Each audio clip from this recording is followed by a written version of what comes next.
കരുവന്നൂർ കള്ളപ്പണ കേസിൽ കൂടുതൽ CPM നേതാക്കൾ കുടുങ്ങും എന്നത് ഇന്നലെ നൽകിയ വാർത്തയായിരുന്നു. അതിൽ കുറ്റപത്രത്തിൽ കൂടുതൽ CPM നേതാക്കൾ പ്രതികളായിട്ടുണ്ട്. തൃശ്ശൂർ ജില്ലയിൽ നിന്ന് തന്നെ നിരവധി നേതാക്കൾ, അത് പാർട്ടിയുടെ ജില്ലാ സെക്രട്ടറിമാർ, മുൻപുള്ള പാർട്ടിയുടെ ജില്ലാ സെക്രട്ടറിമാർ ഉൾപ്പെടെ ഉള്ളവർ കുടുങ്ങും. ഇനി നമുക്കറിയാം MP, MLA, മന്ത്രിമാർ അങ്ങനെ ലിസ്റ്റ് ഉണ്ട്.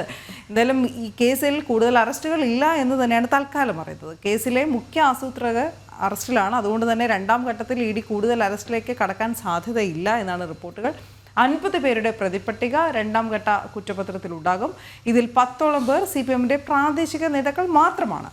അഖിലിലേക്ക് വീണ്ടും എത്തുന്നു. അഖിൽ, ഈ കരുവന്നൂർ വീണ്ടും CPMനെ കൊടുക്കുകയാണോ?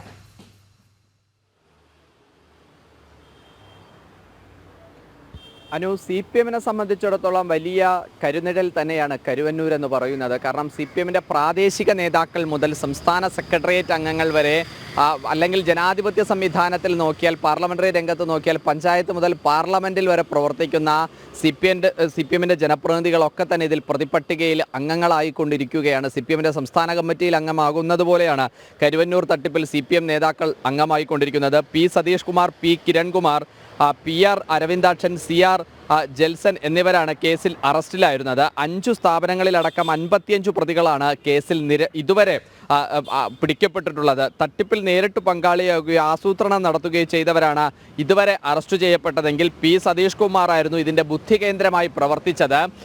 അതോടൊപ്പം തന്നെ P സതീഷ് കുമാറിൻ്റെ നോമിനിയായിട്ടാണ് കൗൺസിലറായിരുന്ന PR അരവിന്ദാക്ഷൻ ഈ തട്ടിപ്പിൽ പ്രവർത്തിക്കുകയും ചെയ്തത്. തട്ടിപ്പിൽ 14ാം പ്രതിയാണ് സതീഷ് കുമാർ. 2023 സെപ്റ്റംബറിലായിരുന്നു സതീഷ് കുമാറിൻ്റെ അറസ്റ്റ് ഉണ്ടാകുന്നത്. അതായത് കിരൺകുമാർ, സതീഷ് കുമാർ എന്നിവരെ 14-15 പ്രതികൾ ചേർത്തായിരുന്നു അന്ന് ED അറസ്റ്റ് ചെയ്യുകയും പിന്നീട് അന്വേഷണം മുന്നോട്ട് കൊണ്ടുപോവുകയും ചെയ്ത് CPM നേതാക്കളുമായി ഇവർക്കൊക്കെ ഉള്ള ബന്ധം, അതായത് CPMന്റെ തൃശ്ശൂർ ജില്ലാ കമ്മിറ്റി അംഗങ്ങൾ, ജില്ലാ സെക്രട്ടേറിയറ്റ് അംഗങ്ങൾ, ജില്ലാ സെക്രട്ടറി ആയിരുന്ന ഇന്ന് ആലത്തൂർ MP ആയിരിക്കുന്ന K രാധാകൃഷ്ണൻ അടക്കമുള്ള, അതിനുശേഷം ഈ രാധാകൃഷ്ണന് മുമ്പ് MP ആയിരുന്ന PK ബിജു അടക്കമുള്ള എല്ലാ CPM നേതാക്കൾക്കും എല്ലാം തന്നെ ഇതിൽ പങ്കുണ്ട് എന്ന തരത്തിൽ തന്നെയാണ് ഇപ്പോൾ കാര്യങ്ങൾ മുന്നോട്ട് പോകുന്നത്.